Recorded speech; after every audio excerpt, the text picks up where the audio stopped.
Fuck the intro. Fuck the intro. We're here. We're potting. What's up? Nostalgic Types Podcast. There we go. Hey! I'm your host, Dopus Bing, ding, ding, Dylan. ding, ding. All right, my KD was good. No, fuck that. All right, so today we were talking about Run the Jewels' first album, Run the Jewels, which is a fried thing. Like, naming your album after your group, like, that's a little confusing. And That all your albums. That Run, was a little. Run the Jewels, too. Now, for how fried the actual name is, the cover art is equally as dope. Like, that might be one of the most recognizable cover arts in music, like, easily. Yeah, and they freak it each time. Even the fourth one looks really cool. Have you seen the Meow one? No. They did the second album. They did like a little like tongue in cheek like cat like sounds of the second album, and it's look it up real quick. It's the paw and the chain and the the where the pistol and the jewels are. It's a paw and like another paw holding a collar type shit, and it's the friedest shit ever. Don't have to listen to the album. It's like just a haha album, but the cover art's actually dope. So yeah, anyway, so Run the Jewels, first album, Run the Jewels, and we were also talking about Assassin's Creed Black Flag, both released in 2013. Yeah, that's what we're getting into today. You saw that shit? Yeah, that looks crazy. Like, no, there's all of them look so wild. They're so they're so tied together. Yeah, I really honestly I like the first one, the black screen, the black background, the very simple hands that kind of look like mummy hands, and then just the chain. It's pretty simple. I love it. So yeah, and this is we can just hop right into the Run the Jewels conversation. Perfect. We will get to the Assassin's Creed at a later time. Yeah, same with Moss. Now, I don't know about you, but I was never hip to Run the Jewels. Neither was I hip to the members of Run the Jewels. I was hip to Killer Mike as a activist and honestly a Netflix personnel.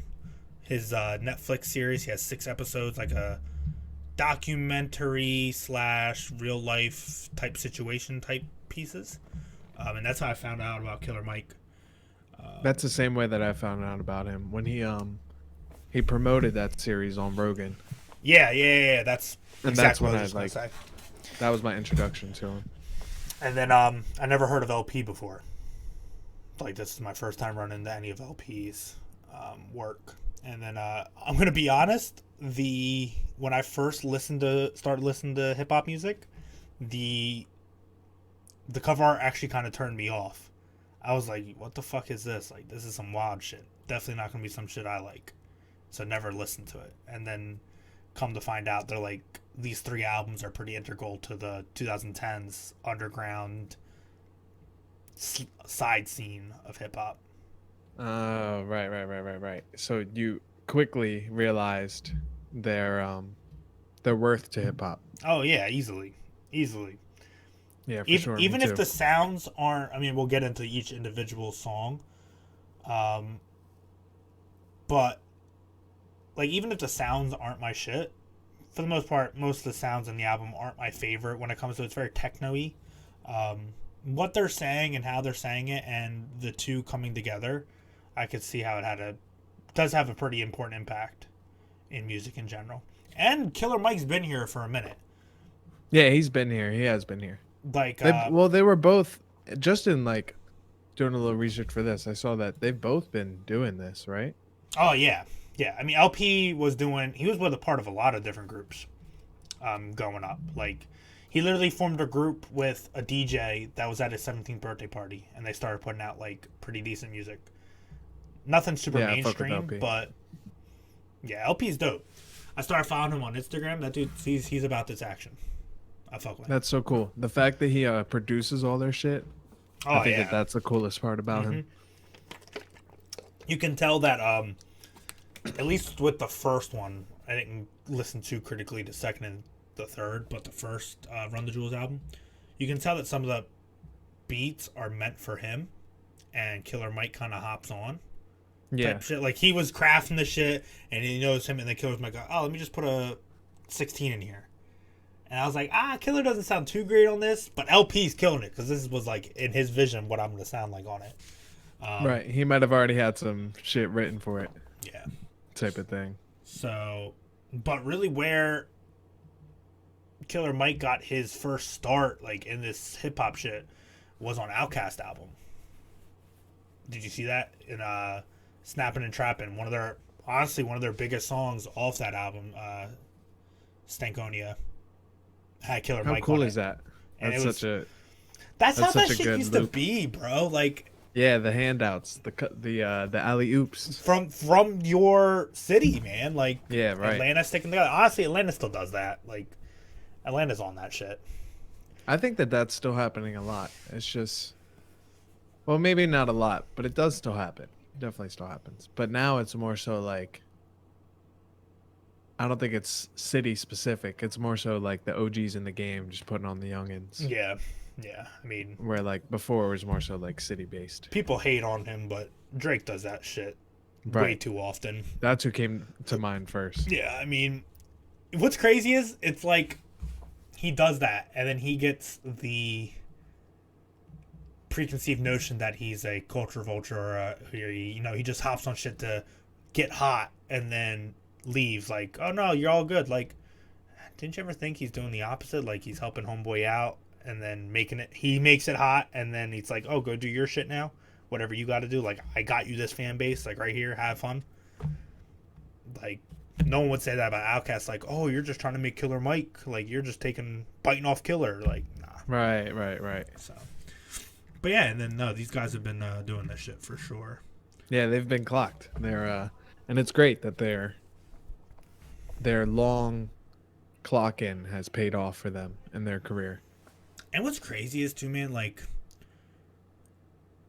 there definitely aren't like the social media darlings or the commercial darlings of the hip hop industry at all. They gave out their first album like for free type shit. Like, they were like, yeah, it's a free album, just go and download it. Back when downloading was like a new thing that they were trying to monetize off of type shit. That's so cool. So they gave out their first and third one, I'm pretty sure, for free. That's so sick. I didn't even know that. That's Yeah, awesome. yeah. Granted, you obviously make most of your money from touring, and they knew that with the new digital era, but all their albums were digital, and 2 of them came out for free. And I think the other one was like $5 or some shit. That's so cool. So, yeah, man, I mean, this has definitely been an awesome thing, not only with the current situation that's going on and how Killer Mike has put himself into that, but also just the messaging of their music as a whole. To talk about it this week is pretty cool. Yeah, for sure. It's actually pretty surreal timing. We're really good with timing. I don't know how.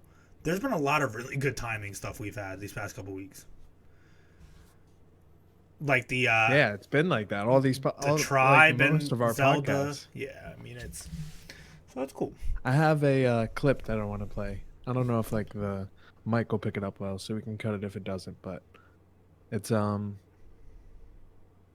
a clip from Run the Jewels on NPR Tiny Desk concert, and this is like the last 30 seconds before they left. Label us a political rap group, and that we're not. We don't care what party you belong to. We don't care who you supported. We don't care what you're doing tomorrow politically. We care that socially, every one of you know you're absolutely born free, and nothing has a right to interrupt that freedom. We love you. Talk your shit, Killer. Talk your shit, bro. None of this is political. Yeah, no, man. It's just, certain things get politicized, but we talked about it a lot already, and we already, put it in front of our episode. But yeah, it's just about human rights. That's all. That's all. Word. But he's been doing this. Life. He's been doing this social equality, fighting against systematic racism shit. And you can even hear it in this album, where maybe he didn't touch upon it too much, but in the third album, whenever we get to that later down the road, is when they really get into that type of shit. And I hope with this fourth album coming out in June, it's on the same type of speed. Yeah, I think it will be. I think they I think everyone needs that right now. I saw LP put out that this is the music that, like, it was just felt good. It came from the soul, the music that they're about to bring out. And both him and LP are kind of on that same wavelength with that. Um, so I'm looking forward to it. I'm looking forward to both of them giving what their opinions are pre what just happened this past month or so. And maybe they switch some shit up. Maybe they have a couple tracks on there that are going to be added. Maybe they'll make it a 50-minute album instead of a 45 type shit. So I'm looking forward to that. For sure, for sure.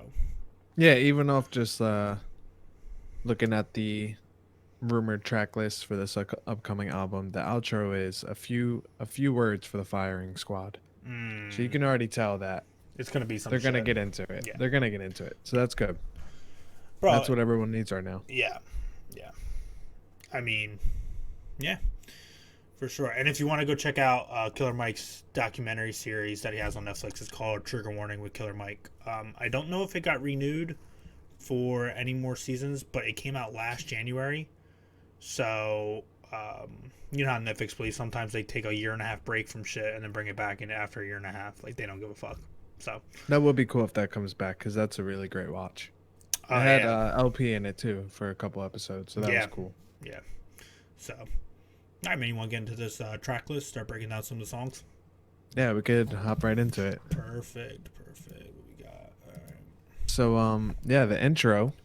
Oh, I want to kick this off by first saying that the most unique sound off of this for me is the production, is how different LP's beats are. So did you like that? I was at first taken back by it, to be honest. Like, first listen, it was very, I don't know if aggressive is the word that I'm looking for.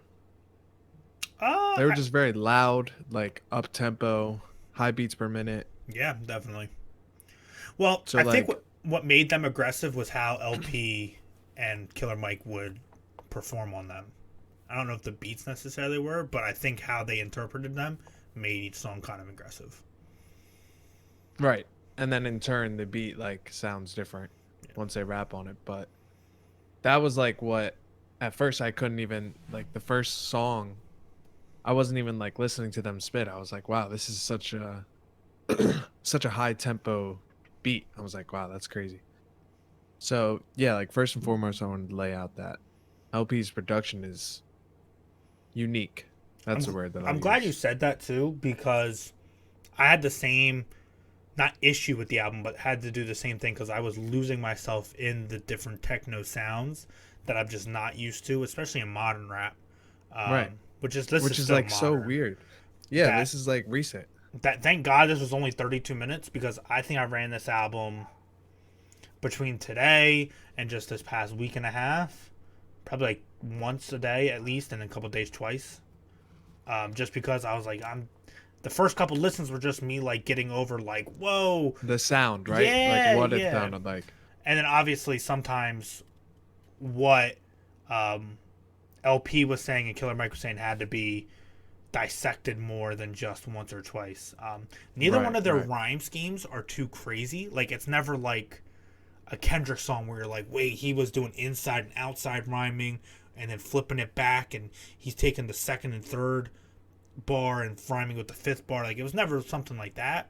But like their alliterations and their metaphors and their pop culture their pen game, their pen game was just wild. And for them to be from different places, from different cities, and mesh so well together, like with their writing styles. I love because that. you could tell that a lot of these verses like came after the other one. Like LP spit something and then Killer Mike wrote his verse and then spit it. Like, yeah, they mesh so well together on these tracks. Yeah, and I mean, to your point, they've referenced it a bunch of times. You know, LP talks about him being from New York, like with his Yankee hat all the time, and then you kind of hear Killer Mike maybe take more of a New York type of flow to some stuff, and there'll be some songs where they reference Killer Mike being from Atlanta, and then maybe LP tries to give more like a Atlanta type of cadence or soul to the songs. Right. So that dichotomy of, let's put it out there, LP's white and him being black, and then also being from two completely different cities, to then their type of performances interlocked with such good chemistry is pretty amazing. Yeah, it's amazing. And to hear the Atlanta sound, like you said, to your point, like just rub off on the both of them. It was just a perfect blend of sounds. Yeah. That's why it was a little difficult to, I wouldn't say difficult, but it was something to get past. It took me a few listens to even be able to like really hear them. Simply because I was like infatuated with how different it sounded. I was like, wow, this is so different. Like it sounds older than 2013. Yeah. I was thinking honestly it was like a 2007 type feel, 2005 type feel. Like that, like For sure. transition in hip hop, that this would be something prevalent.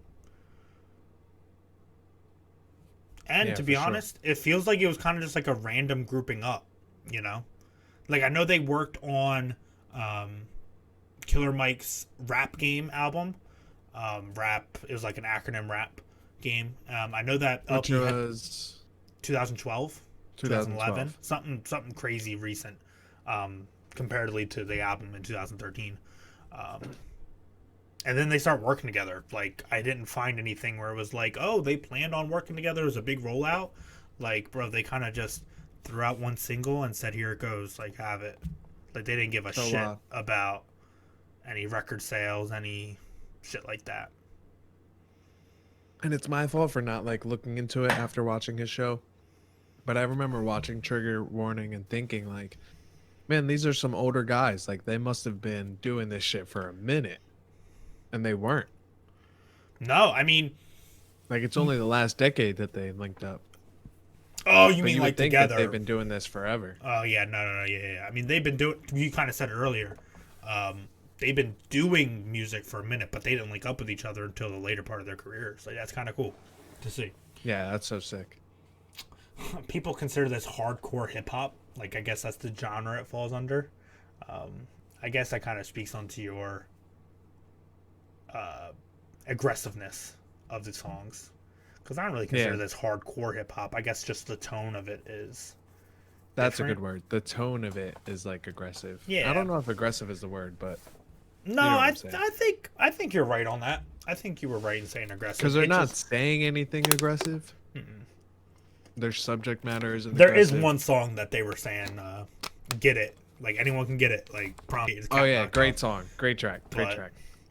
All right, you want to take us into the first one, bro? We'll get into this track list.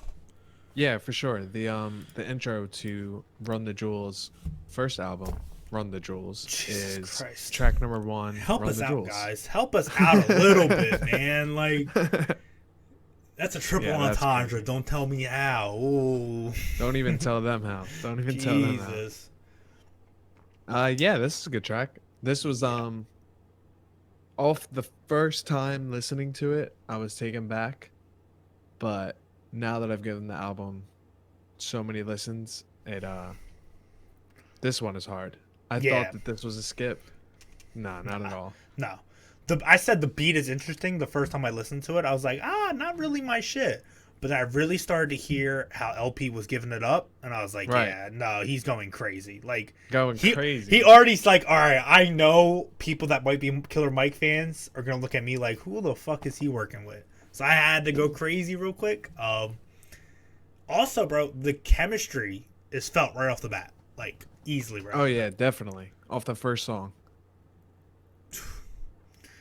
Now, see, this is I one of like- the ones though. I thought that LP like made this beat for himself. Like it felt like more an LP type track than a Killer Mike Okay. track. Okay, I see your point there. Yeah, I could hear that. You know what I like about this entire album actually? Sometimes you hear one of them spit, LP or Killer Mike, and you think that someone's going to get earthed.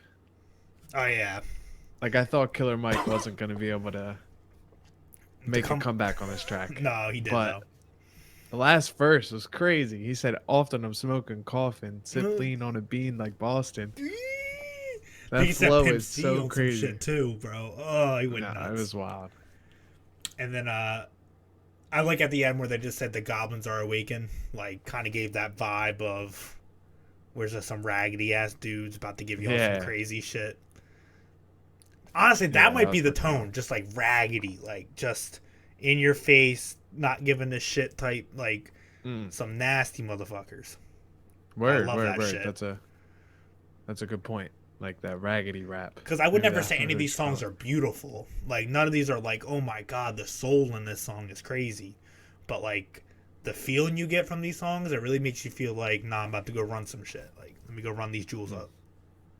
Facts. No, real shit. Let me go run the jewels. Bro, that honestly, when you think about it, like that is such a crazy way to like brand yourself. Run the jewels, and then you show a pistol hand with the jewel shit. Like that's so hard, first of all. But then also Yeah, being word. like an activist for like peace and social like justice and all that, both of them. It's also like, whoa, like you're giving us some crazy shit from your artist bag that's like deep. Bro, all they're fucking with is triple entendres. They don't do any Oh, double. no, No not doubles. no, only trips. just triple They must entendres. have been tripping on some of these songs, dead ass. On like Oh, dead the ass. one song, No Coming Down? Is that what it's called? Yeah, No Come Down. they Yeah, that were was high trippy. as That was. hell. They literally Whew. said, "I'm never coming down." I was like, "Oh shit!" Yeah, that's my shit. But the intro song is good. I enjoy that one. No, I like that one. I like that one a lot. That was solid.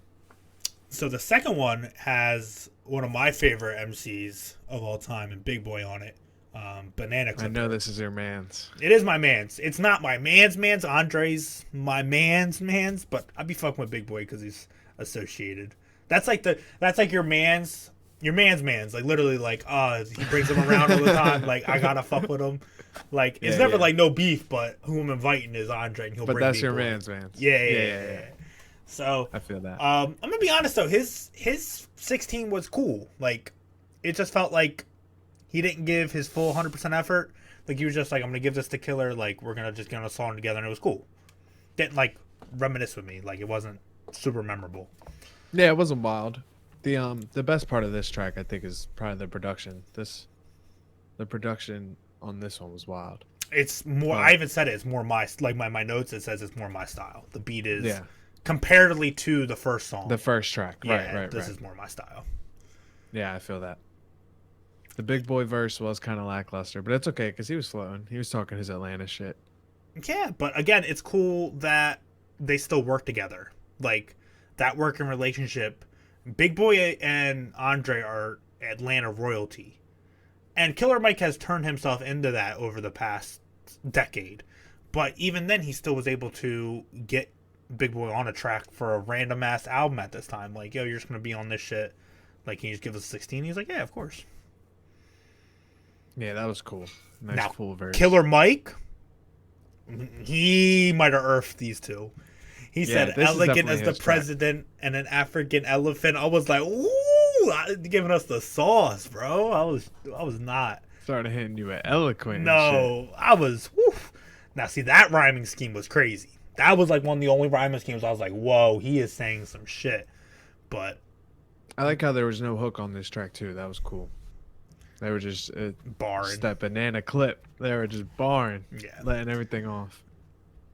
Yeah. I think this might be one of the ones I ran back the most. Besides Get It and Sea Legs, I think this is the only one I ran back like 3 or 4 times at once. Like, oh, let me hit this, let me go back, and I just run the rest of the album kind of through and through. But I don't know what it is. It's not even that it's like overly one of my favorite tracks. It's probably in my top 3 of the album. Granted, there's only 10 songs, so it's like, Right. but yeah, Killer Mike's part was just. I did the scroll thing. I didn't even do the back skip. I did he started at a minute 30. Bet let me bring that back to a minute 30 because he was saying some shit. Saying some shit, floating. Yeah, that's a great track. He said, And we're like still in that like up tempo feel, even as we transition into track number 3. yeah, 36-inch chain. They all 3 of these songs are all cohesive in their own right. They don't sound the same, but it's definitely a flow that's happening right now on the album. here. So this is one of the ones that made me say this album felt techno-y. Like I don't know how to explain that wouldn't even call them synthesizers, but just how he like vibrated the beat. Like I don't know, it felt like a vibration almost of shit, and it felt like you can almost do like a techno dubstep type feel to it.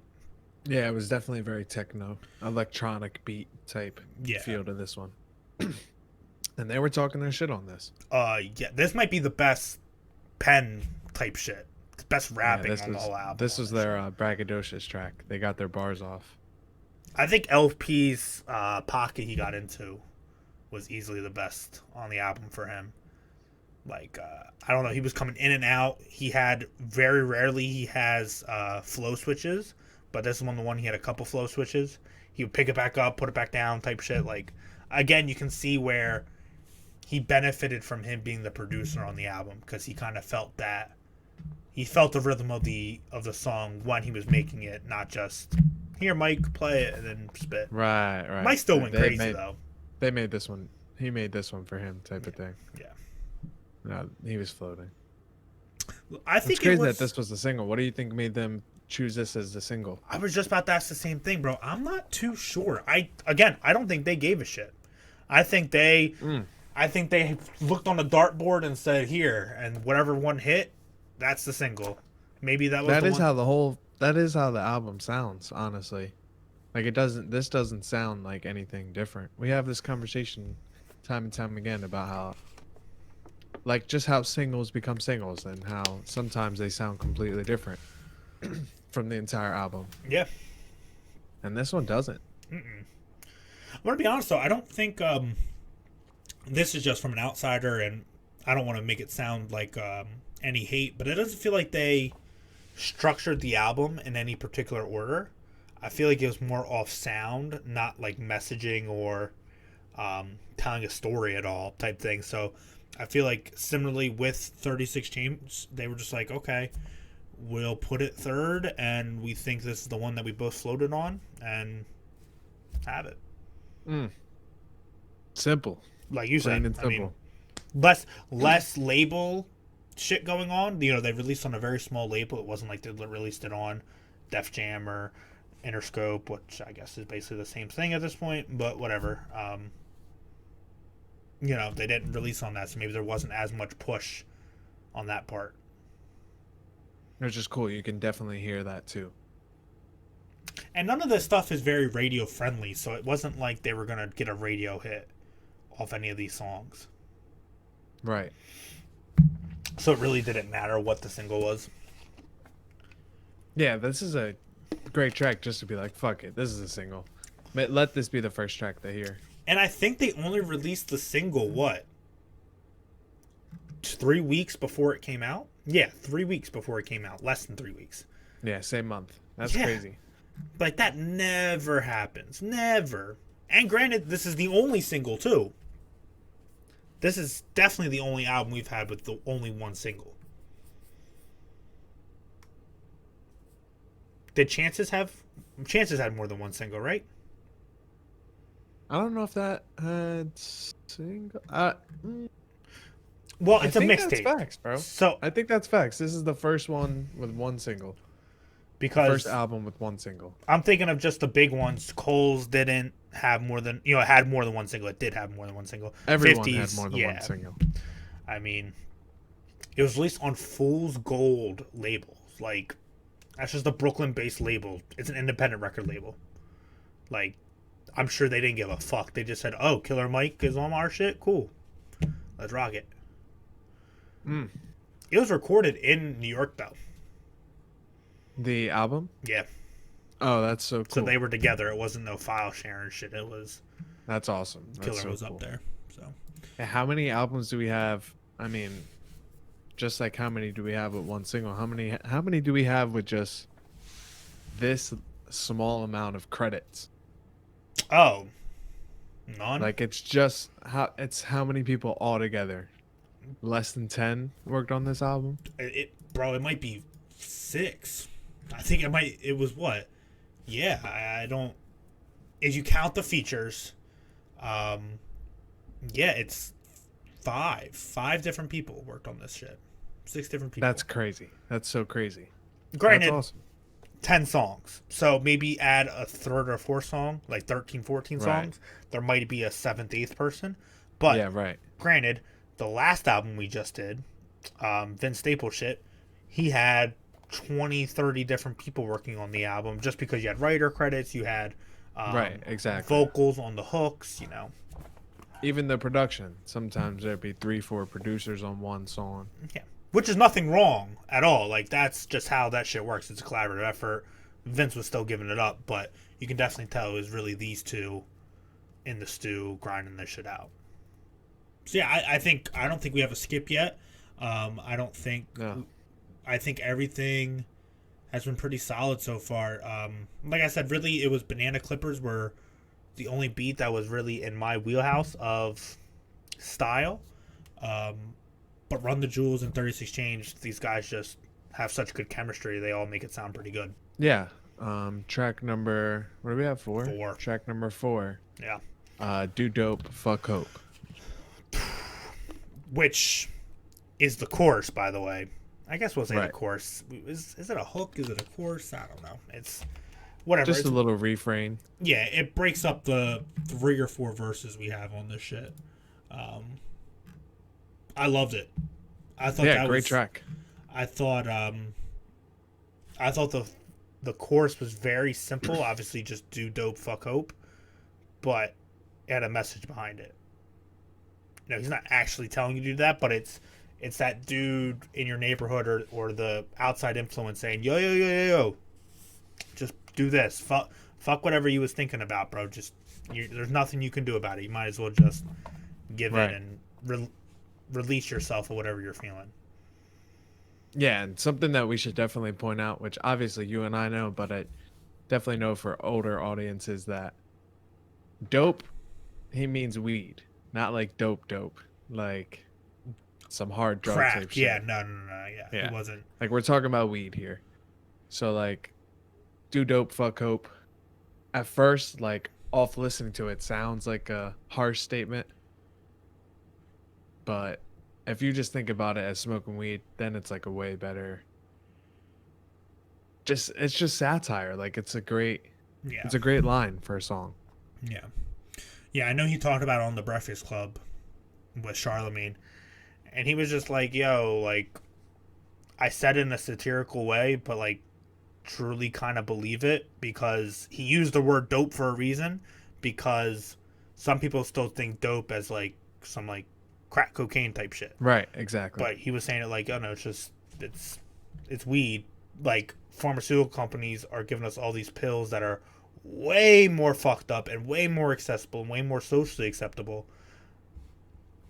But if you do smoke weed, there's no hope for you. Like, how the fuck's that work? That's their self medication, especially in the area of Atlanta, where I would even say probably weed's more prevalent than even drinking type shit. Like, it's just how it kind of works. You know, it's. I know Georgia, it decriminalized weed. I don't know if it was at this time, but I know obviously Killer Mike said that in his public service announcement. They Right. decriminalized weed. They made it more accessible. You know, they did smarter things to keep people that really aren't committing crimes out of the system for that exact reason. Right, for that exact reason. So, I like this song a lot. Overall, good song. Yeah, I like it. Yeah, I think I don't think we're hitting any skips, to be honest. We're not gonna.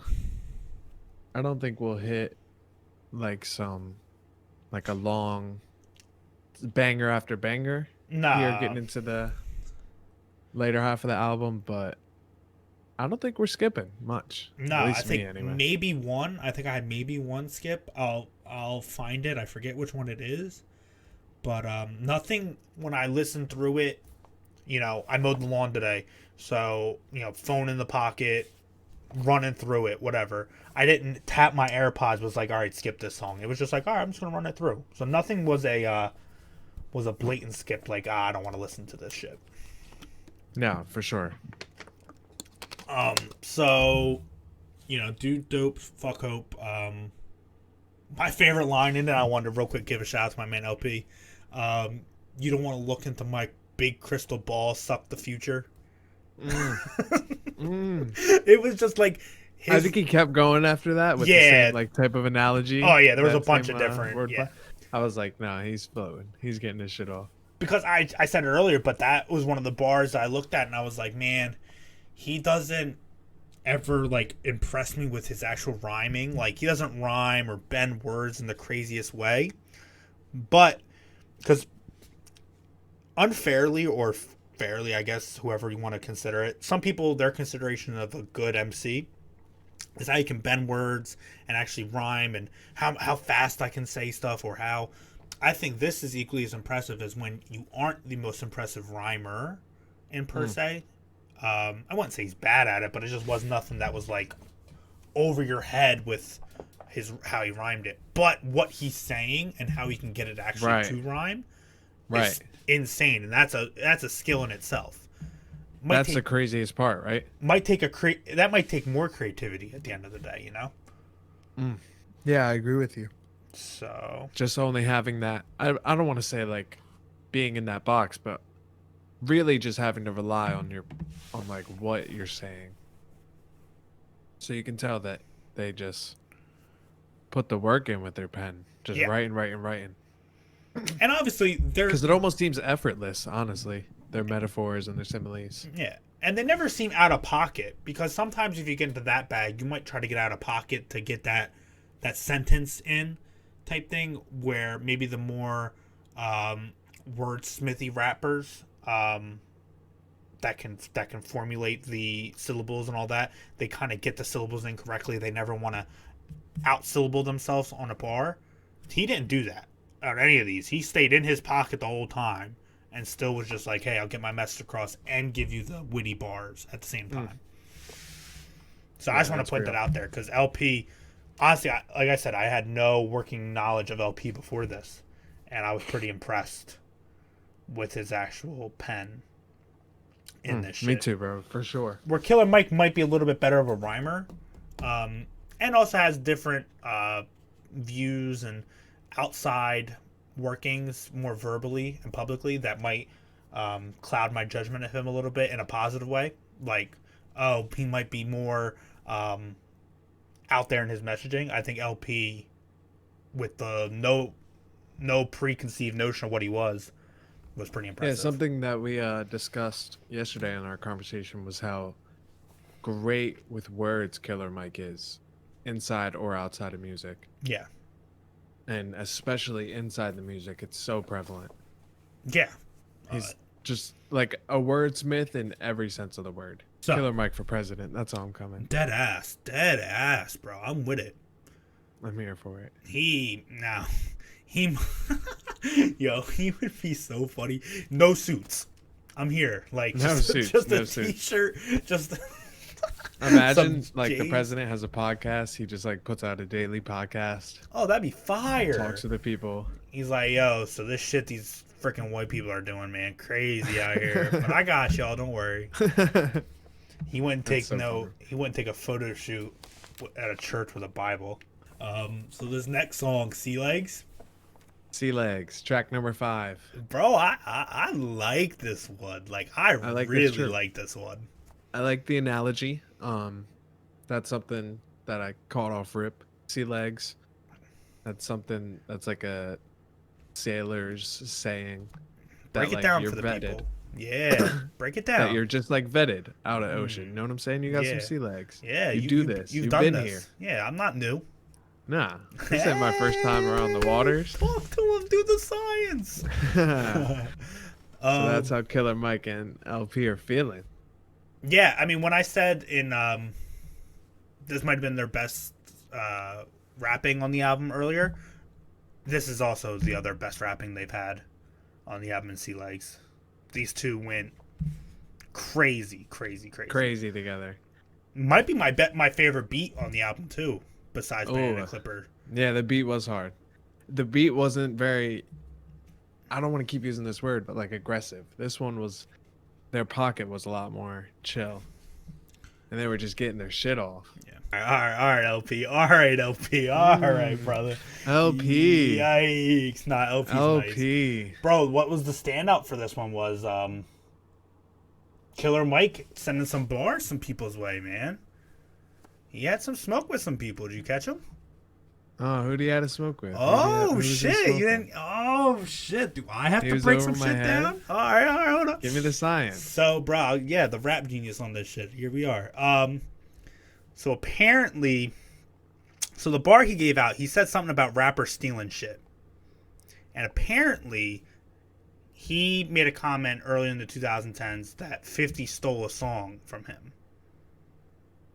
Like, yeah, and there was another little 50 bar in there, whatever. And then he says something along the lines of, oh, there will be no respect for the thrones. And then also put a couple more yay bars in there too. He had some smoke for people, man. He's smoking. Yeah, I fuck with that. Definitely. Yeah, talk your shit. I think he had more smoke for Ye than anything, because I think there was a couple other bars in the verse about Ye, like that referenced him a little bit. I think it was like said something about Yeezus. He didn't say Yeezus, but it had a alluded to it, I should say. Yeah, he said, "Dudes will perish and perish. Dudes is nothing but parrots." Now he didn't say dudes, but we know what Kanye track we're talking about. Yeah, I mean, there will be no mercy knees. Like the Lamborghini Mercy. Yeah, no, he wanted that smoke. Wanted that smoke. Go ahead, killer. I'm with you. I'll back you up. I write for the writers that write for liars. I stand up on towers like Eiffel. I rifle down all your idols. Dudes will perish in Paris. Oh my God! Let's go! No, I'm with him. Team killer. No, he was floating. Floating. Man, you ain't catch the bars, bro. He was floating. I didn't even know he was coming at them like that. Damn, bro. Me. I thought he was just talking his shit. Nah, bro. I didn't even see. He's rifling down all your idols, bro. Come on. Come on, son. You gotta do more science. You've skipped biology class this day. What's up? Word. I thought the sea legs, they were just. No, you got my fault. You came to the first half of class. You gave your credit. You know what I'm saying? It was a group project. I forgot. I brought that part. You brought that part. That's nice. On me. That's on me. That's that 50-50. So no, but this take away the smoke of all the rappers he was going at, which weren't small rappers. 50 J and whoa. Song was still freaking amazing. I really great track. Super great track. And LP went crazy, as we just heard. I think that's why I missed Killer Mike like that, honestly. I thought it was just LP's track. Well, I thought it was just him. It was, but when Mike was saying, he wasn't saying it in a crazy way, but what he was saying was kind of wild. I fucked with it. Yeah, he was shooting. I like it. So for me, if I'm not mistaken, here, I'll cut this up.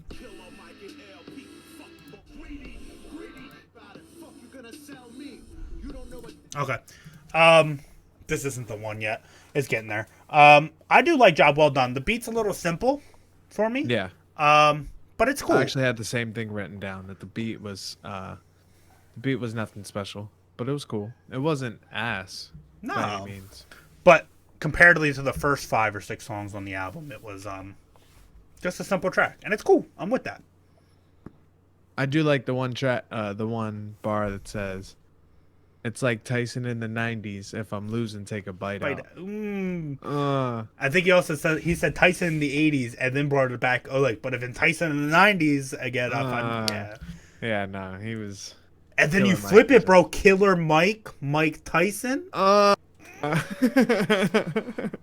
The science. No. Do the science, bro. Hold up. Am I getting my degree today? No, but Rapology 101. LP, man. We said this how many times? LP went crazy again. Yeah, word. I said this in the beginning, that there was a few tracks where I was like, oh no, he's gonna get earthed. And then LP or Killer Mike come back with their own 16 and go crazy. I think 4 out of the 6 songs so far, I think LP went ridiculous crazy. Ridiculous. The other 2 were good, but ridiculous crazy have been 4 out of 6. Yeah. They've both been going crazy. That's what's wild. Yeah. On every single man. And no one's slacking. And what's crazy is they're doing that, and they're not hitter beats. Like they're not like, oh, this one's gonna pop, or like you would throw this on at a party type shit where you can just go ahead, spit a 16, and this one's an easy bucket. Like go ahead, get it. Like they had to spit because it wasn't like the production was lackluster, but it was just how it was produced. Wasn't like an automatic hit. It was emphasis on the rapping. Yeah. That's what it was. Heavy on the rapping. Yeah. So I like this song for sure. Still Good song. have It wasn't insane, but not a skip. Definitely not a skip. Well, LP, him snapping, man, made me love this song. Like Love this song. I like that. So go ahead. What's you got the No Come Down. This is you. Track number 7, No Come Down. And so when I was listening to this today at work, like for the last time before, like pretty much the last half an hour of work, I was cranking this again. And I was doing some busy work just to like get by, just letting the tracks play in my head. And this one specifically caught me, and I was like, okay, this one's my shit. This is your shit? This is your favorite song on the album? No. It's my second favorite song on the album. Okay. We'll get into what my... Yeah. We haven't got there yet. Yeah, we're almost there. I feel you. We're almost there. Yeah, you feel me. This is my second favorite track, though, because I didn't know they got this high, to be honest. I didn't know they were this fried. No. Killer Mike is an individual that enjoys the weed, for sure. I wasn't even hip like that. I didn't even know that, like, no, they do this. Like, all right, for Killer Mike to do this course, I'm not even gonna give y'all my rendition of it because I couldn't. Because then you'll think I'm high. Yeah, I can't even sing it to you. Because sometimes I give my renditions and I kind of body them and shit, but I ain't gonna try it. But this course, you have to be on some shit to do this course. You see that LP wasn't on the course. No, he was like, I'm not that high. No, and dude, bro, just picture it in your head right now, right? Killer Mike. Just picture Killer Mike, right? He's doing nothing. He's just in the studio. Now he's singing this. That's a funny ass sight. He definitely had a doobie with him in the studio. That man is too large to be singing I Get So High. Yo, no, he's so funny. He's so funny. Yeah, I think he does it twice, right? Yeah, he does it twice. For that to be the end, how you give the song, the song, like how you end it is the chorus again, and this the chorus. I love that they put this track on here. This is such a carefree song. Yes. And were you gonna say yes, but no. That was my notes in there. Was like this is the first like vibe switch up I felt. Yeah. On the album. Yeah. This is like a different feel than the rest of what we've been getting. But I really enjoyed it feels that. good. Yeah, I like this track. This was like, it was kind of like, I don't want to say comical, but it was funny for sure. And that's them. Yeah. That's like their speed. Yeah. Yeah, I like that track a lot. That was cool. So, we now get into my favorite song on the album, and Get It. I love this song. Great track. I don't know what it is about it, man. I love this song. It's that chorus, man. Honestly, if I would have just heard the beat and the chorus on it, I'd be like, that's kind of weird. But like how they brought the energy to it, and then that no, that shit's hard. The first time I heard it, I was like, what the fuck? I was taken back by the chorus, but the feel of the song is so up tempo and like head nodding, like. Nah, the hook is crazy. I can't even do my fucking impression of it. Nah, what the fuck, bro? Dude, they did this at South by Southwest in 2015. That shit had to be going insane. They're probably going crazy on stage. When that chorus went, bro, they probably ran that shit like 20 times over. I'd have been sitting there like, let's go, get it. I was like, no. Man, like, that's that type of stuff right there. It's like, realistically, in modern hip-hop, that'd be considered corny. Like, if someone put down a song right now, not knowing what the song was, people are like, that's kind of corny. Like, that's shit chorus. Sure. But, bro, that shit was hard in this song. Super. Uberly. Holy shit. And they were both spitting. Like, those two verses we just listened to, we'll have to obviously cut out, but Holy shit. The Killer Mike verse is stupid though. He said, "I'm stuck in a time capsule when rap was actually factual." Mm. And, What else he said? was- He said some other shit. He said some other shit. Wait, what did he say? He said, or I'm going to be in Catholic's confessions professing depression. I can't even say it, bro. Holy shit. Whoa. Whoa. Nah. And then I wish they would have done more of this on the album. I think they do coming up here in another song.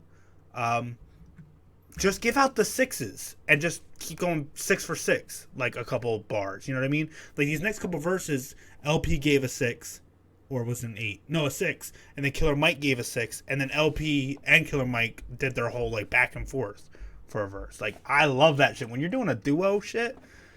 Like get into that. Excuse me, that bag. I love that shit. Yeah, I love that back and forth shit. That shit goes. So Great track. Absolutely great track. The That's my energy was favorite. here. That's my energy favorite. was here. I loved it. Unfortunately for me, the next track is the only one I would say is a skip. Oh yikes! You gave him Yeah. the M.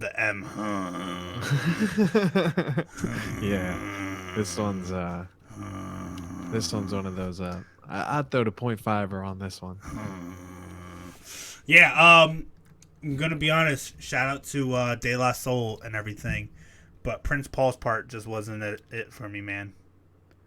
Just wasn't it. The verses were cool and everything. I actually didn't. I fucked with the verses. It was the storytelling, bridges and choruses that just wasn't my shit. I'm cool. Yeah, in general, even just like the subject matter of the track and the verses wasn't really like my shit. There's a lot of dick, bitch, all that kind of Booty shit. hole. Yeah, that wasn't really my speed. Not- This track's a no-go for me. Them shits aren't gonna hit my bigs in a minute. So, Yeah, those are staying on the lows. but it was cool. It was cool. Whatever. Like 1 out of 8, 1 out of 9 ain't bad. Like we here. Yeah, we were cool. We're at the Um, outro. We made it. oh yeah, bro. We're already at the Breezy- outro. easy What breezy. the fuck? Easy Holy breezy. shit. And the outro is actually my favorite track. Holy shit! Really? I wouldn't say it's my favorite like singular like if I chose one song from the album, but I think that it perfectly ends the album.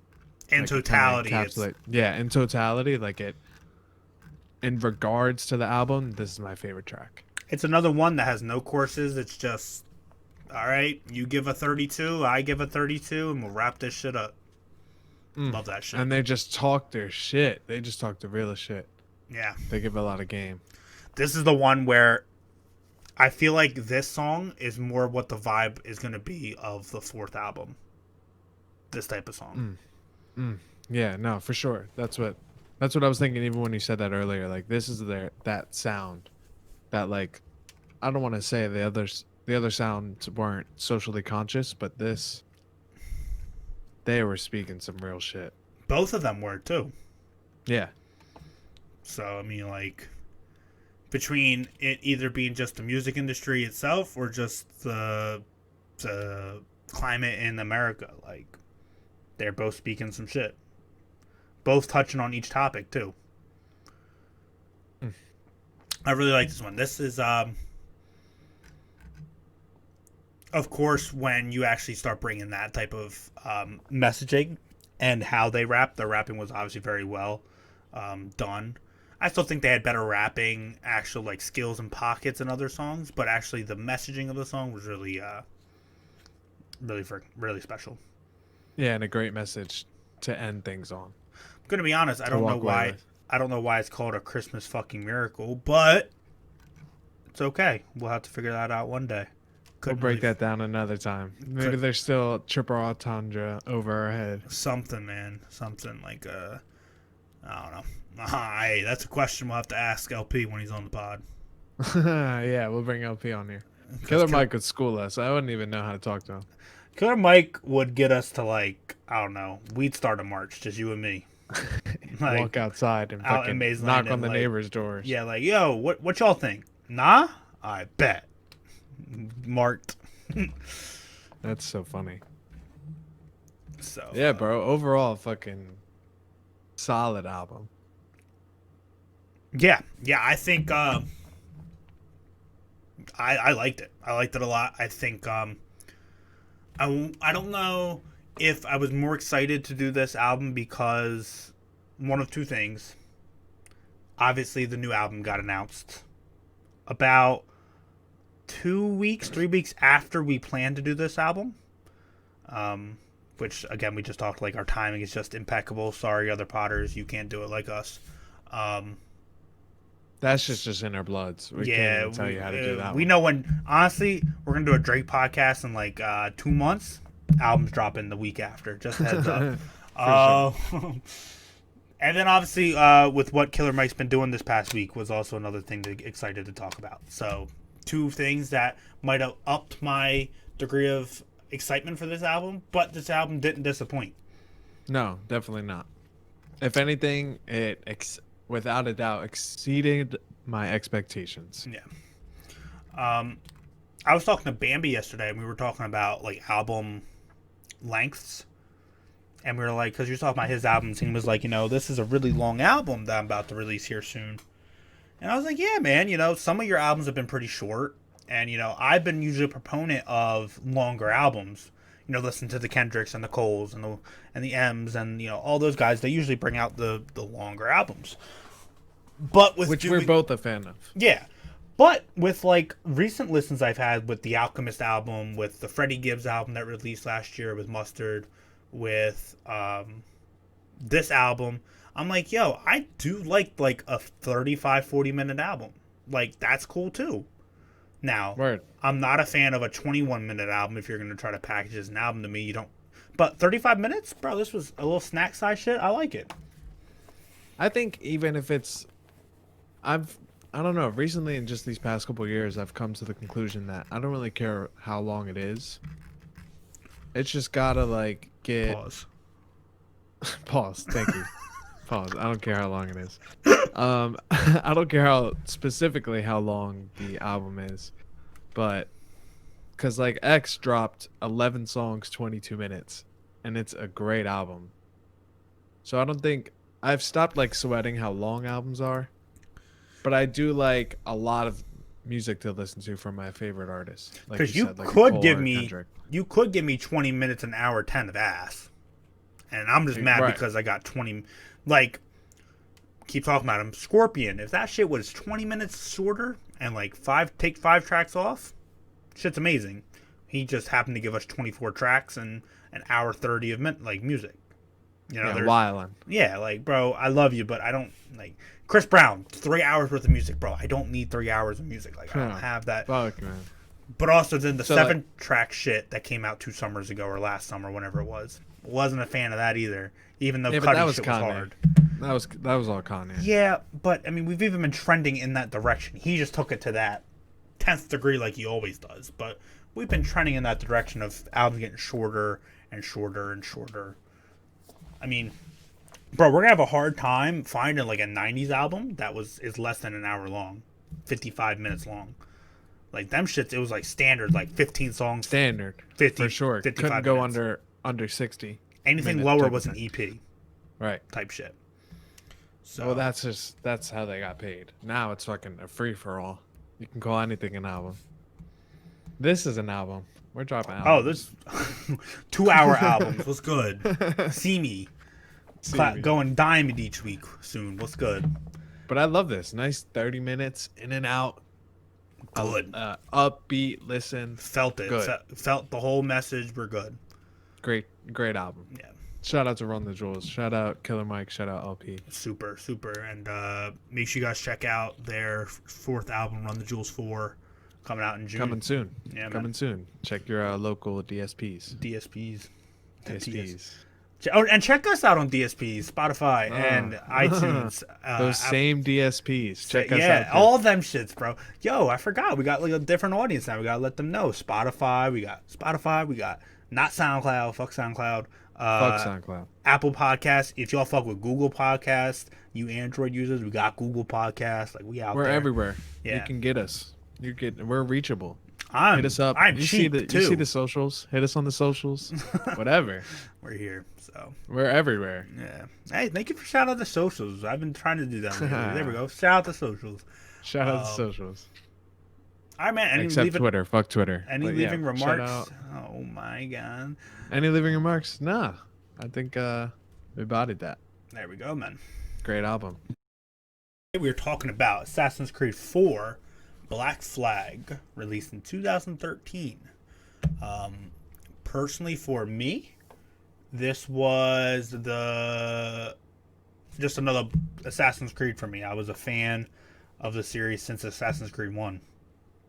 And I played 1, 2, 3, and 4. I didn't play Brotherhood or Revelations at the time. Bugging. Yeah, I know. Bro, you gotta remember, man, 2009 is right when the bug hit me. You know what I mean? Oh, true. So Okay. it was very, very minuscule, the games I was playing. So once 3 came out and they were like, yo, we're in the shits in, like, United States, and I was like, ooh, that's fire. And then they were like, yo, okay. now you can beat Captain Jack Sparrow. I'm like, ooh, that's fire. Like, there was mad fire shit I was fucking with. Revelations and Brotherhood, bro, they didn't give it a 1, 2, or 3, so it threw me off. I thought it was just like a... Like, I wasn't But paying that attention. was the 1, 2, 3. It was Assassin's Creed 2, Brotherhood, and Revelations. That was there. I know. Oh, it was so good. I That's know. why, like, that's I like know. my fucking golden era I of know. Assassin's Creed.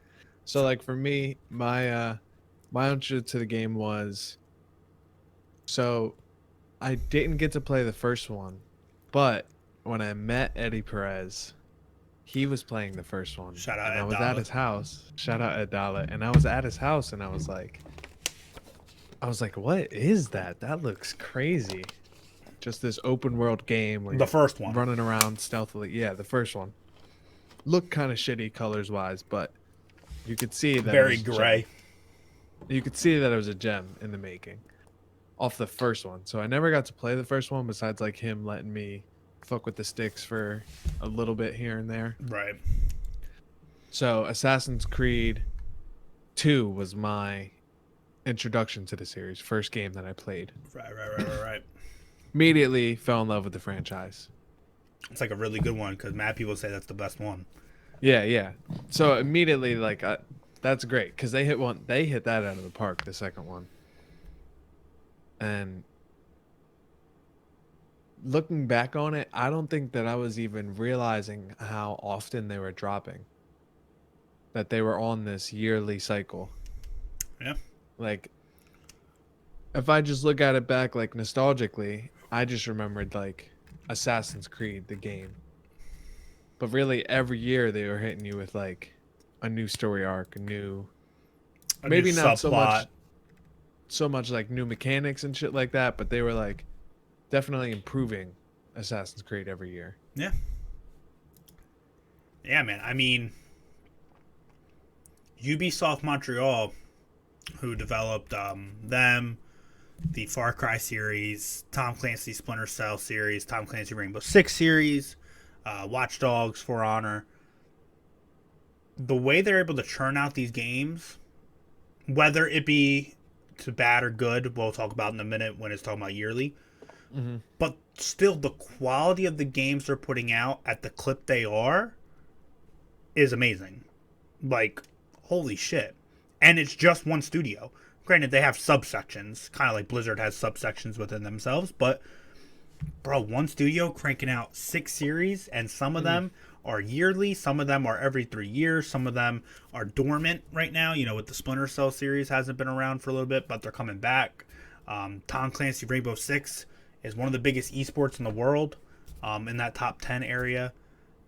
Watch Dogs is modern day Assassin's Creed. I mean, bro, that's...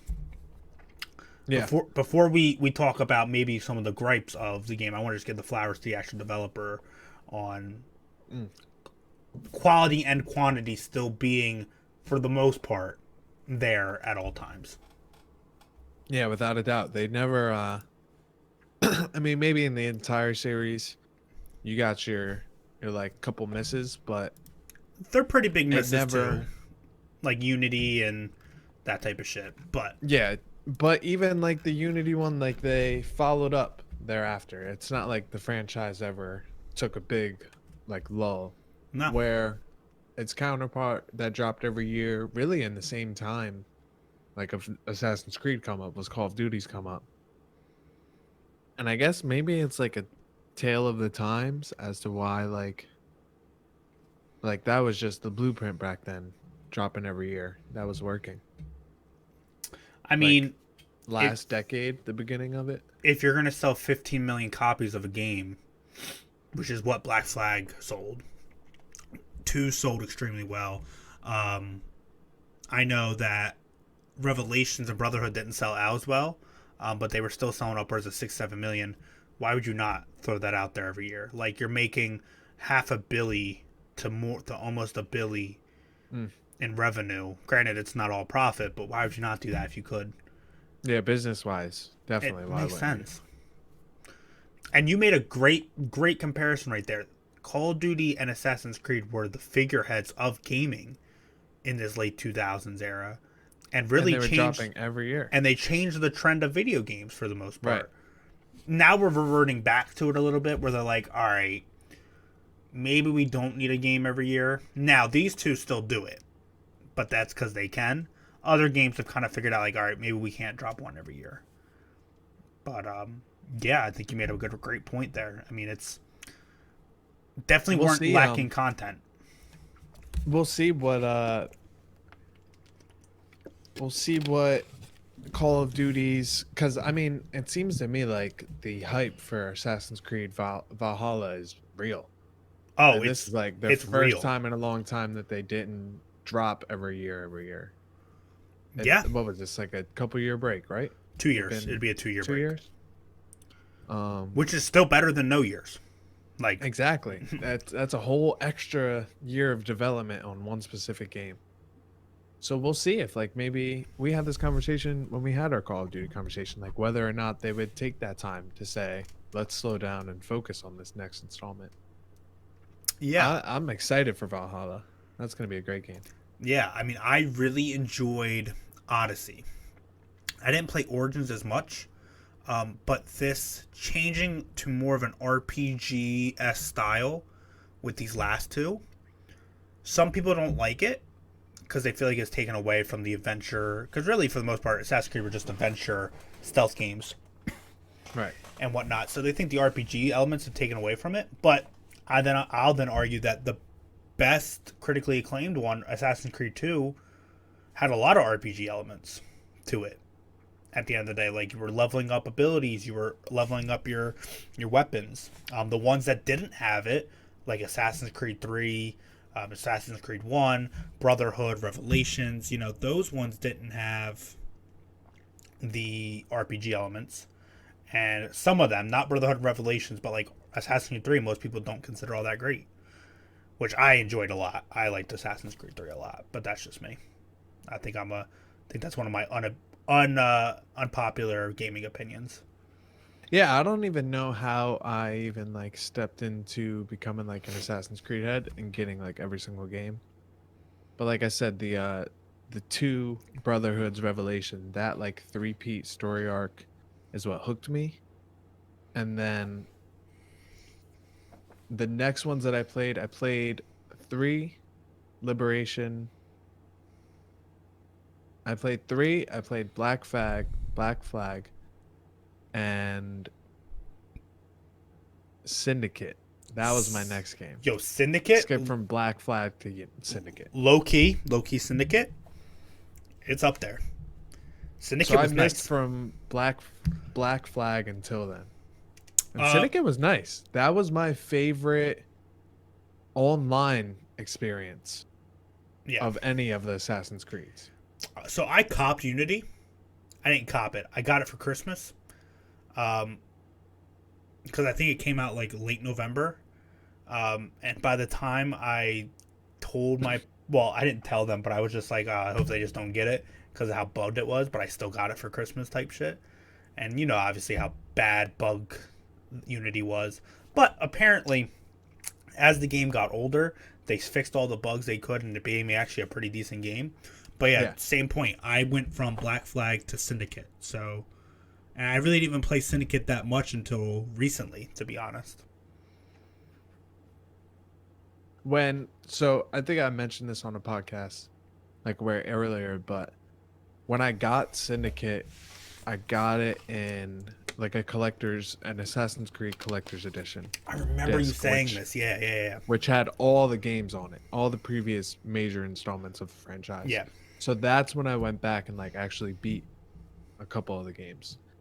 I might have been too young, like in the earlier games, to like fully 100% beat them. But when that Unity package came out and I had like all the games at once, there was like a moment in time, even at college, where I was just like playing Assassin's Creed games, bouncing back and forth. I fuck with that.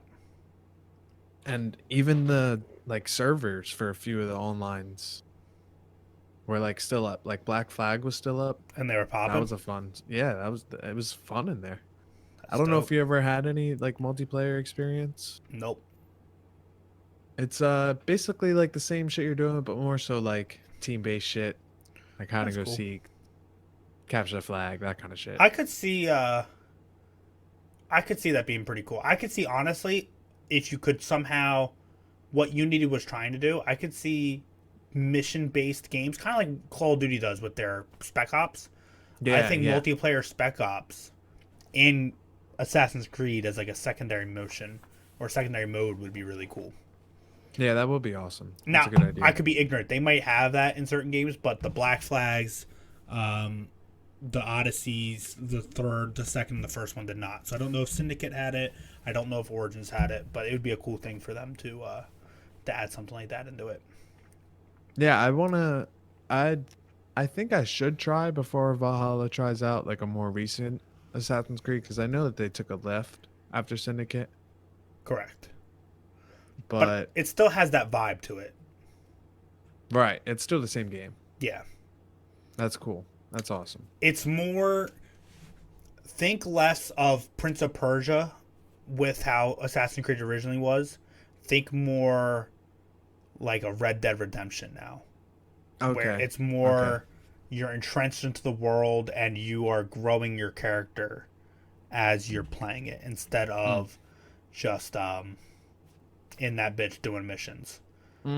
Okay. Yeah, that makes sense. And Odyssey for me, I mean, we talked about God of War. I love Greek mythology. So if you are interested in that at all, I think Ubisoft is about to have their sale. They do like a summer sale every year. Even if you don't have your PC yet, maybe purchase it on Steam or on Epic Store and get that shit. Yeah, definitely. I love Greek mythology. Yeah. So it's I didn't play Origins, so I can't. I shouldn't say that. I didn't play Origins a lot, so I can't give a actual opinion on that. But Odyssey, I really enjoyed. I really enjoyed. I don't think it's the best Assassin's Creed ever, like some people do. I'm more of a fan of 2 or Black Flag, but it's a good game. It's no doubt a good game. I'd like to how they it's like each game, maybe not each game, but like the major installments of the game like take different assassins. Like you're not one assassin this entire decade of gaming. Like I know the Ezio collection was That's- obviously its biggest. You know, you're talking about that, the Ezio collection, but then you're The also golden era. yeah. Which realistically, when you think about it, Brotherhood and Revelations are just expansions on the Assassin's Creed 2, Yeah. which is cool. But that's just how slapping it was. yeah, that they made it a whole new But game. that's people's like ripe with it too, obviously, that they didn't like advance it enough. They were really just expanding on that. But Fuck 'em. the second one was so good, how could they not? Yeah, and I mean, that's what I do appreciate about the series, as you're saying. They didn't just soak as much as they could out of one thing. Like, they didn't rinse something dry, like the Ezio collection. They let it run its course, and when it was done, it was done. They weren't trying to get another one out of it. You know, now they're like, okay, what other thing can we do in a history of the world? Okay, well, we have a big American audience. Let's do the American Revolution. Cool. And when you think of it like that, bro, it's really like an encyclopedia of the world in gaming. Now, some things aren't as factually based, but like whatever, but you're still getting that feel and that vibe of that. Is Black Flag, correct me if I'm wrong, but is Black Flag the first one without Desmond Miles as like the main character? I believe so. If you're talking about the main releases, like the main, like Yeah. 1, 2, Revelation, yes, I'm pretty sure. Okay, yeah. So like it was crazy how not only did they like end the Ezio story arc, but it was also the Desmond Miles story arc since that was his specific ancestor. So like they didn't it's not like it was Desmond Miles Black Flag. Like it was like A whole someone nother else's shit. ancestor. Yeah. Right. See, that was my favorite part about Assassin's Creed 3 was the Desmond Miles storyline of Assassin's Creed 3. The in-game stuff was cool because it was America, so like you might have Right. a little bit of a different. I didn't care about being factually based. I thought it was cool. Like, yo, that's fucking Thomas Jefferson, Desmond Miles, his story arc. Oh yeah, and how I liked that they like ditched it. They didn't Yeah. keep it this whole decade. Yeah. So, hey, I'm always a fan of them. And what we really were talking about were the endless possibilities that the Assassin's Creed has, like what they can do. Like, bro, Yeah, they're for just sure. they literally just have like, oh, let's do Egyptian history. Oh, let's now Right. do Greek mythology. Let's now do Russian history. They can do whatever they want now. Bro, I think the most lit one is gonna be the Japanese shit, like Yeah, some that's like gonna be cool. sumo warriors type shit, like that. You type might have of just vibe. called it. I think that's gonna be the next one. Because honestly, I'm excited about the Viking Valhalla shit. That's super awesome. But For a real. Japanese one? Because there was leaks already about it, like, oh, it's gonna be Japanese. Look at these assets that were leaked. But it never, like, then they were just like, nah, Valhalla, bam, like. Yeah, that'll be sick. That'll definitely be sick. I'm excited for that. But like, bro, there's just so much they can do. So much they can do. That's awesome. Think about it. And like, they even did like an out of the box one with the French Revolution, like the whole industrial revolution, I should say, in France, like with Syndicate. Like that was a whole weird ass bag that they got into. That was like, But it no, was that's fun. dope. It was cool. The game Wait, mechanics were was so that in mad France or was that in England? I forget. I think it was France, right? fun. Yeah, I'll check. French real quick. Revolution. French Revolution. Okay, perfect. Yep. That's what I thought. Okay. Yeah. Obviously, it's both. It's with the French Revolution, it's Right. both English and that. That's But I dope. think you're French on the French side. Yeah. Yep. I'm excited for this new one. That's gonna be great. The thing that I loved about Black Flag was I like how left they took it with the ships. I don't know. That's like a big talking point when people talk about this game. Like, did you enjoy the ship story arcs or not? So I didn't enjoy the ship gameplay. Wasn't really Me- my shit. However, I appreciated what it meant to the story and what it meant to the character itself because you were a freaking pirate. Like yesterday or a couple days ago, me and Andy were starting to play Sea of Thieves for the first time, and I've never played Sea of Thieves, but I love like Caribbean pirate shit, right? And I'm playing it. I'm like, yo, like the ship plays really cool, but I'm like, wait, hold up, Assassin's Creed Black Flag, you really felt like a badass pirate. Right. Like this shit, it just feels like I'm a pirate, but I'm just like collecting See, a that's bunch how of I shit. felt even watching people stream Sea of Thieves. Like when the game first came out, I was like I played Black Flag. Like I did this. I did this already. Like And I was the pirate. badass. Right. And then Sea of Thieves is just like not as badass. No, but that game is beautiful though. Like on a nice PC, running that shit, like the colors are gorgeous. Oh, maybe that's why. It looks like shit on the box. Yeah, but the colors are so beautiful, man. So beautiful. But yeah, man, like if I had to say a gripe, I just didn't like actually playing the ships, and I would do everything I could not to, but obviously there were just parts of the story you had to. Right. But everything else, even the stuff surrounding the ships, were awesome in this game. Yeah, even fighting on the ships was cool. That was the most All badass those part. mechanics. Yeah, that was fun. It- The game was definitely buggy.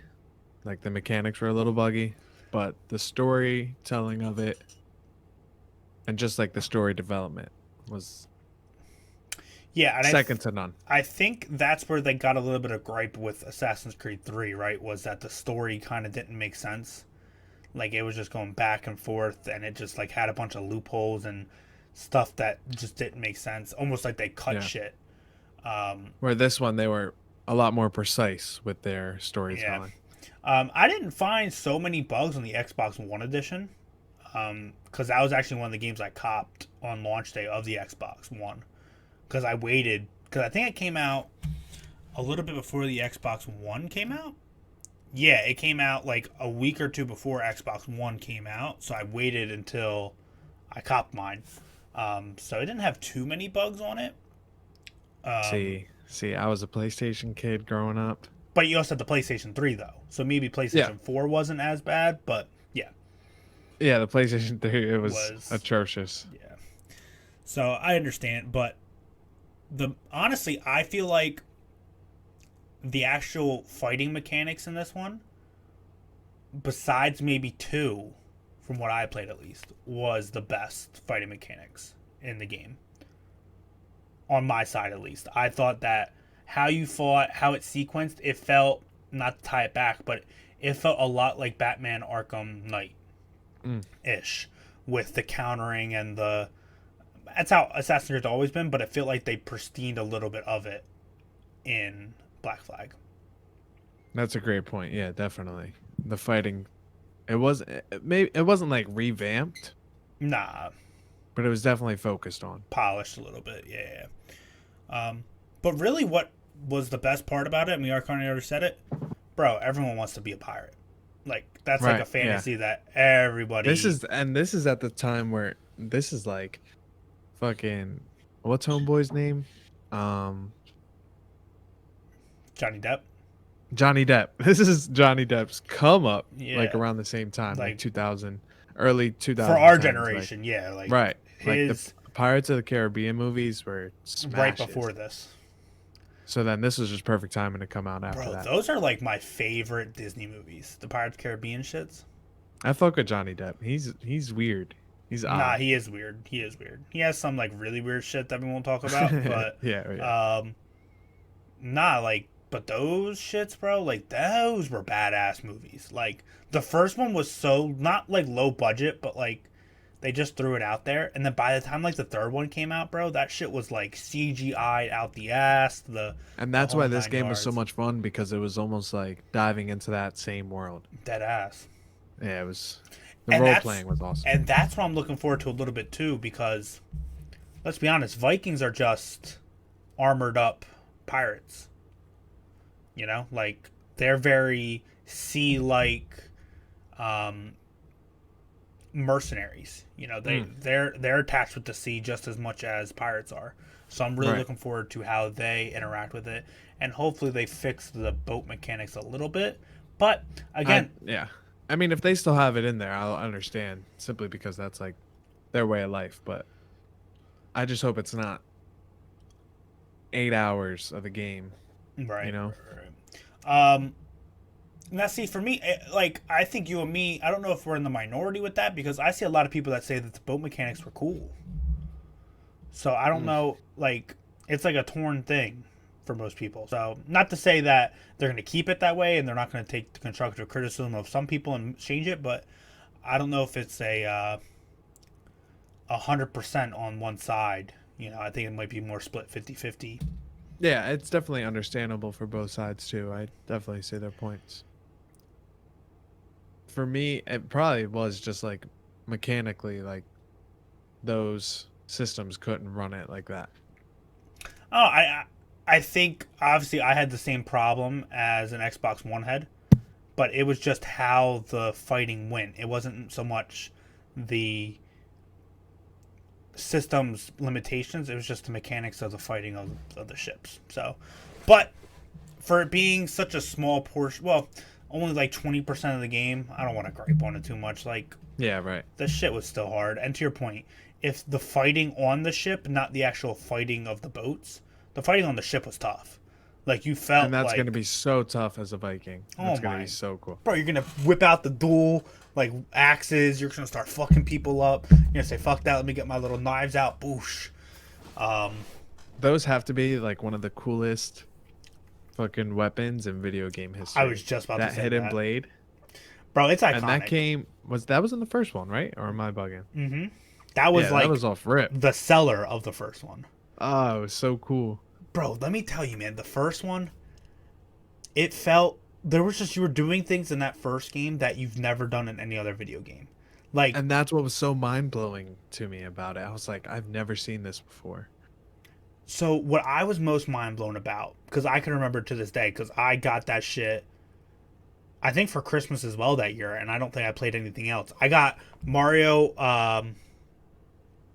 not Odyssey, Galaxy. Mario Galaxy that same year. Both two amazing games. I didn't crack open Mario Odyssey until like March. So I played nothing but Assassin's Creed 1. Oh, you were clocked. Oh my god, bro. Bro, I was so enamored with the stealth of that game. Because how I used to think of stealth was just like sneaking around corners and just being quiet. Like, bro, you would literally like lose yourself in the crowd and that'd be stealth. Or you'd sit on a bench with your hood up. That's stealth, you know? Right. And to see climbing onto a building with a high like skyscraper and then jumping into a bay of hail, like, was Before that, doing the bird's eye view. the eagle shit. Bird's eye view is crazy. Bro, And then that you dive off into the hay. It was wild. was amazing, man. Like, so that game just had so many revolutionary ideas. And then obviously you were an assassin at the end of the day. And what I appreciate about the game is that stealth was a part of it, no doubt. But it didn't like bog you down with every little move has to be stealthy. Like, my favorite missions were you have to follow this dude and assassinate him. Do it whatever way you can. So sometimes you would be like, oh, I know this map. Like, what I'm going to do is I know he can only go right here, so I'm going to make this shortcut here, and I'm going to just catch him on the other side and just go. Like, as long as you kept him kind of in your sights, you were good. It was just, that game was really good. It didn't get great reviews. Like, it got like 8 out of 10s, 7.5s out of 10s. I think that's because it was a little overhyped. Because that game might have been one of the most hyped games ever, Assassin's Creed 1.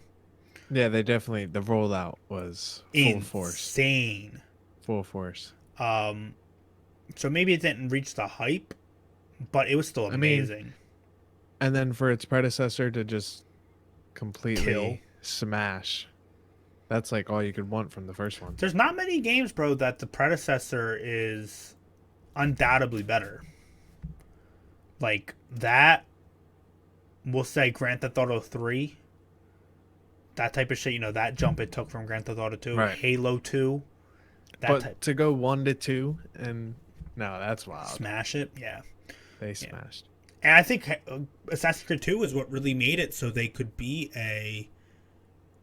cranking out a game every year and people are going to love it. Like, if they would have put out Assassin's Creed 2, but it's literally just new missions in Assassin's Creed 1, I think it would have just been like, oh, another cool game. But they just improved it so much. So much. And that was like their, before this previous 2-year gap that they've just taken, that was their only other 2-year gap between major installments. Yeah. From the first one to the second one. Yeah, So from 07 to 09, like, they were just working on that second one. Yeah, man. I mean, I'm looking at it right now. You know, you got Assassin's Creed 1, which is 2007, Assassin's Creed 2, 2009, and then everything else is every year. Brotherhood, Revelations, Assassin's Creed 3, Black Yearly Flag. installments. And then in 2014, bro, they had 2 come out. They had Assassin's Creed Rogue and then Assassin's Creed Unity. Like, So wild.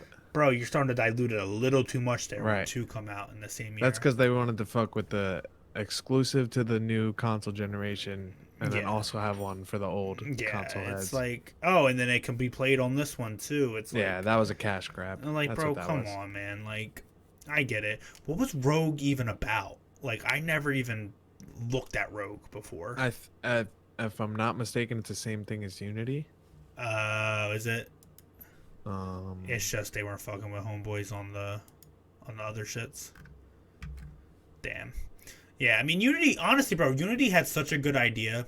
It was the French Revolution, and you were going to be paired up, but it just didn't execute because of how shitty the game was, you know? It's like, oh, I'm sorry. Before we even go any further, it's the one after Black Flag. It's still Black Flag's story arc. oh, is it? That's what Rogue is. Rogue yeah. is? Okay. Unity takes you left, but Rogue is the one that. Right. And Unity It's is the still, one, like- yeah, and Unity's the one with the French Revolution. Right. And then Syndicate is the Industrial Revolution in England. Right. So we got Right. that a little flipped up, but yeah. Yep. See, it's so confusing. There's so many of them. Bro, that's, I mean, what's cool though is, man, and we keep saying it too, I kind of noticed it. Companies don't like reaching the 4th edition. That 5th edition, they never put the 5 on it. Right. Like, it's like at some point they're like, am I really going to bring out Assassin's Creed 5? No, they would like getting rid of that moniker. Like, could you imagine though, as being someone that's never played an Assassin's Creed, if they just brought out Assassin's Creed, excuse me, 9? Like, I would never fucking play it. It's like, well, do I Right. need to play all the rest of them? And now they've So that's kind of why they made it. ditched. Yeah. They've made it I mean, so. for Black Flag being the last numbered one, that's pretty legendary. Yeah, no doubt. No doubt. I think 4 is that sweet number where people are like, okay, yeah, I can fuck with a 4. But, Yeah, great 4-piece. More than a 4-piece, but great it's a 4-piece. 6-piece, man. And really, Yeah. you know, I think this is one of those games that it's just gonna keep going on and on and on. Like, Every year, just like COD. yeah, I think until they run out of ideas where they're now doing future shit, where it's like, ooh, we figured out Right. time travel, and now you're an assassin in the year 2100. Like, Without a doubt, that's where they're gonna take it. now, Without a doubt, now that will get a little corny. I'm not gonna lie, but they could body it though. they might. I'd prefer them not to. There's just so much other shit you can do, bro. Like, bro, they haven't even done like an India one. Like, just thinking of continents, like, or countries, I should say. Like, India, haven't done one of them. Like an African-based one, haven't done one of them. Now, I know a Mexican-based one was kind of this one with the Caribbeans and whatnot, but do a Mexico one. Like, plenty of the Mayan shit would be dope. Yeah, I think they're not going anywhere. They're gonna be hitting, if not yearly, without a doubt, just bi-yearly releases. And it's for a the pretty- next, for the next decade. Yeah, and it's a pretty ingenious model for games, to be honest. Like, I really just enjoy the actual structure of the series. You know, like, we have a modern day organization that's tapping into older memories, and those memories are endless because our Templars have been around for centuries and centuries. And what's funny is, bro, it's like, it's always like a surprise. It's like, ooh, we just traced back the Templars to now the year 400 BCE. It's like, holy shit. Okay, Right. Yeah. cool. Like, it always goes deeper and deeper. yeah, it's like, oh, so they're now around for 2,500 years, not like 700, like y'all said a little bit ago. Like, so, man, nah, it's amazing. I think it's gonna be. If you haven't played Odyssey yet, definitely play that one though. That's a good one. Okay, for sure. Um, I'm definitely gonna dabble with that before Valhalla comes out. and Valhalla is gonna be one, man, that I think that's That's like- gonna be a smash. like you said. I think the year break's gonna do them well with the public. Because to me, at least for me, I don't play games for a year at a time. Like, that just doesn't happen anymore. But for me to know that if I buy this, another one's not going to come out that makes mine not the newest one in a year, it makes me more likely to buy that one. You know what I mean? Like, if I know Yeah.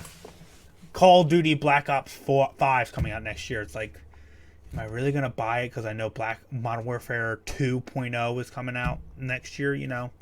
I'll still buy it because my friends are playing it, but if I was a modest fan of the series, Then I you might wouldn't. not buy it. Yeah, so I'm definitely looking Yeah, I forward think to they're that. here for it. I'm in full-fledged support. Dude, you ever watch the movie No, they Assassin's have a Creed movie. Assassin's Creed movie? Yeah, I actually saw that in Florida. I was down there on vacation, and my sister and I wanted to go see a movie, and nothing was good. So I said, "All right, let's go watch Assassin's Creed." It was an okay movie. It flopped in the box office, but it was okay. It was Damn, cool. that's sad. It was cool though. Um, I really that's one of the topics we're gonna have is video games you want to see made into a movie. Because there's a couple that Oh, I Valhalla. no, I'm just saying let's have that conversation. Is what video game would Oh you like yeah, to yeah, okay, see yeah, yeah. into Oh, a that would be movie? awesome. That's a great pod. That's a Um, great future pod. so hey, write that down. Thanks. Yeah, yeah. Yeah, hold So- that. Yo, Craig, hold that one yeah, for hold us. that for us, Craig. But yeah, I mean, just Damn, you got the wheels turning. Black Flags. Like God of War? Like shit, can we get like all of those in the movies? Bro, they've been teasing a Gears of War movie for fucking years. Gears of War? Bro, they were like, yo, Baptista's gonna be Dominic from Gears of War. I'm like, no, come on. Like, cast somebody. And they were like, yo, The Rock will be Baird. I'm like, no. I was gonna say The Rock definitely be somebody now. do this. Let's go. You just gotta think it's like, all right, who are the most jacked, good looking bald dudes in Hollywood? All right, Baptista, The Rock, Jason Statham, if he would add like 20 pounds. Cool, we got it. Like, there's the casting right there. And Matt Damon, if you want a fucking And Good freaking looking one. make him like gain like 50 pounds because he can just Right. alter his body like crazy. yeah, Nah. that would be cool. A Gears of War movie franchise. That'd But be awesome. Assassin's Creed, man, I think Assassin's Creed would be an amazing game to make into like a Netflix series, kind of like Witcher is right now. Mm. I think if you were to take each season and make it like one of the games, like the Desmond Howard Ezio series, and then we go into the American Revolution and all that shit, bro. Yeah, you could body that. Yeah, we need to get paid for these ideas. You need Yeah. to start giving out. Netflix, hit Stop me giving up. out this free Ubisoft game. Montreal, hit me up. You see the Let's socials? You see the Yeah. socials? Hit us on the socials. go. Nah, man. So really good series. I honestly, great series. I'm so cool that I'm finding out that how big of a fan of Assassin's Creed you are. I've never knew that up until we started doing the pod. I honestly haven't even. That's not something that like I ever disclosed because it kind of stopped like 2015, but like not until doing research for this pod that I realized like, damn, I was here for this. This is a franchise that I caught. I was catching the yearly releases. So what's your best one that you've Two. played? Two, without a doubt. The Ezio series is just my shit. He was a badass. So that 3-pack right there is like that's your top 3. Yeah, but Black Flag did not disappoint. So really, they went like for me, I hit 4 in a row and was just like, damn, this is a great franchise. Yeah. I'm not even gonna look at them critically. I'm just gonna say what was my favorite. I think Black Flag is like my 3rd favorite. I'll say Assassin's Creed 3 was probably my number 1 favorite, and then probably Assassin's Creed 2, and then Black Flag right after that, and then Odyssey would be right after that. Mm. So that's my top 4 for that. Yeah, they don't have much misses. They're hitting everything. So just, bro, if you just take away the Unity, Then it's a crystal clear discography. yeah, I mean, granted they have all the bunch of like the off ones that they do like on the PSP and the DS and the all that bullshit, but the actual main releases when you're talking about, yeah, they got a really good discography. Honestly, I kind of want to play Rogue. I've never played Rogue. Granted, it didn't get great scores, but it just is kind of like a lukewarm, like 7.5s out of 10. It's probably a good play. Probably a good story too. Yeah, I mean, definitely if you're a fan of the series. Yeah, I'm excited for Valhalla. Shout And out that to comes Assassin's out Creed. at the end of the year. I think that's going to be a launch title for the new consoles. Oh, that's gonna be sick. Yeah, so that's going to be, granted, don't mind me none, buying Right, it on me my either. PC. Shout out Yeah. PC heads, but Shit. And our shit gonna look better. oh fuck yeah, yeah. 60 frames. Try 100. But Yeah, nah, that's man. awesome. Nah, man. So, any lasting remarks? No. More so, I'm just excited for this new installment to series. I'm definitely gonna clock in a little Odyssey before that gets here. But shit, man, great series. Yeah, man. Shout out to Ubisoft Montreal. Keep clicking, and give me a call if you need any ideas. Yeah, or if you want to give out the bag, just hit Oh us yeah, up. movie sponsored. there. Like the little area right top left, like right Yeah, right yeah, there. yeah, That's hit a beautiful sponsor spot for Ubisoft Montreal, bro. Just give us the game for free, and we're cheap, bro. Just give us game for free. Get a little Assassin's Creed shit right there. We'll do a whole Assassin's Creed ranking podcast if need be. Damn, like, our promos are gonna be so cheap in the beginning. oh my It's god, gonna be bro! like, A free be sweatshirt. like, can we put your logo on our pod? Yo, we'll give you a free sweatshirt. Like, bet. Like, that's cool. That's funny. That's funny as hell. All right, man. Good combo. Good Shout out combo. to Assassin's Creed. Shout out, man.